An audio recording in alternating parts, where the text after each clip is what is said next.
लेकिन हम solar energy में इसलिए नहीं गए कि हमें बिजली का शॉर्टफॉल था। मैं ऑलरेडी 4000 मेगावाट सरप्लस था, तब मैंने सोलार एनर्जी में जाने का निर्णय किया था। और उसके पीछे मेरा कारण है, it's a article of faith.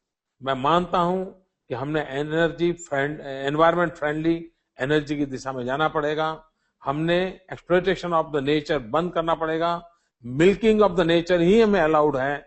इस दिशा में हमें आगे बढ़ना पड़ेगा। और इसलिए हमने जब मैंने solar policy lie, Gujarat was the first state जो सोलार पॉलिसी लाया, और तब हमने 13 रुपये रखा। बाद में भारत सरकार सोलार पॉलिसी लाई, उन्होंने 19 रुपया रखा। आप जानते हैं, जब कोल और गैस से बिजली 2.5 रुपया, 3 रुपया, 3.5 रुपया मिलती हो, और कोई 13 रुपये से बिजली खरीदने की बात करेगा, तो उस पर भ्रष्टाचार के कैसे गंभीर आरोप लगते हैं। मुझ पर भी बड़े ढेर सारे आरोप लगे, लेकिन मैं नेक ईमानदारी से काम करना से मैं डिगा नहीं। मैं 13 रुपया लेकर के बाजार में गया, और आज गुजरात गेम चेंजर बन गया है। अगर किसी को हिस्ट्री लिखनी होगी तो लिखना पड़ेगा, क्योंकि जो हमने 13 रुपये से बिजली लेना शुरू किया था, आज पूरे एशिया में सबसे ज्यादा सोलर एनर्जी पैदा करने वाला राज्य गुजरात बन चुका है। और हमारा सोलर पार्क ये दुनिया का सबसे बड़ा सोलर पार्क बनने वाला है। Gujarat will be the world capital of the solar energy बनने वाला है। उस दिशा में हम काम कर रहे हैं। लेकिन उसका परिणाम ये आया है कि जो बिजली 13 रुपये में मिलती थी, और कोयला वाली और गैस वाली 3 रुपये में मिलती थी, 3 वालों का दाम बढ़ते बढ़ते बढ़ते 5 की तरफ जा रहा है। और 13 वाला जो था वो कम होते होते 8 और 7 पे आ रहा है। और विद इन 2016 और 2017 मैं विजुलाइज करता हूं कि कोल और गैस से बनने वाली बिजली और सोलार से मिलने वाली बिजली, दोनों के दाम इक्वल हो जाएंगे। आप कल्पना कर सकते हैं मानव जाति की कितनी बड़ी सेवा होगी। दूसरा एक हमने इनिशिएटिव लिया है कैनाल सोलार पैनल का। कैनाल के ऊपर सोलार पैनल डाली हमने। ये पहली बार दुनिया में हुआ है। ये बहुत ही इनोवेटिव आइडिया है। इसका परिणाम ये हुआ है कि हमें जमीन की जरूरत नहीं पड़ रही है, कैनाल के ऊपर ही सोलार पैनल डाल देते हैं।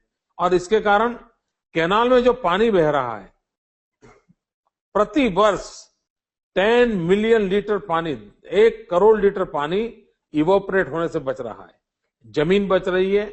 दूसरा, नीचे पानी बहने के कारण वहां का माहौल थोड़ा ठंडा रहता है।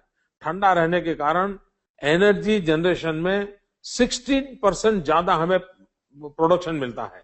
तो हमें इकोनॉमिकली वायबल हुआ है। और आने वाले दिनों में मैं हैंगिंग माइक्रो हाइड्रो टर्बाइन पर जाने वाला हूं। ऊपर सोलर पैनल हो, नीचे माइक्रो हाइड्रो टर्बाइन हो, कैनाल का पानी बहता हो तो हाइड्रो की बिजली मिलेगी, सोलार की बिजली मिलेगी। और गांव पास में होता है, वहीं पर ट्रांसमिशन होगा तो ट्रांसमिशन लॉस भी बच जाएगा। एक योजना से 5-5 प्रकार के फायदों से कितना लाभ मिलता है, इसका आप अंदाज कर सकते हैं। भविष्य में मेरे मन में एनवायरमेंट के रिलेटेड बहुत से सारे प्रोजेक्ट हैं, और हम उसको करके रहेंगे। मैं समझता हूं कि दुनिया के, गुजरात इज ओनली स्टेट, पूरे विश्व में देयर आर 4 गवर्नमेंट जिनका क्लाइमेट चेंज डिपार्टमेंट है। इन 4 सरकारों में एक गुजरात की सरकार है जिसका अपना क्लाइमेट चेंज डिपार्टमेंट है। हिंदुस्तान में न किसी राज्य का है, न हिंदुस्तान की सरकार का है। Gujarat is only state where we have separate climate change department. तो आप जानते हैं कि मेरा कितना कमिटमेंट है, मेरा पैशन है, और उसके कारण हमको ये परिणाम मिला है। धन्यवाद। आपके सवाल के लिए मैं आपका आभारी हूं।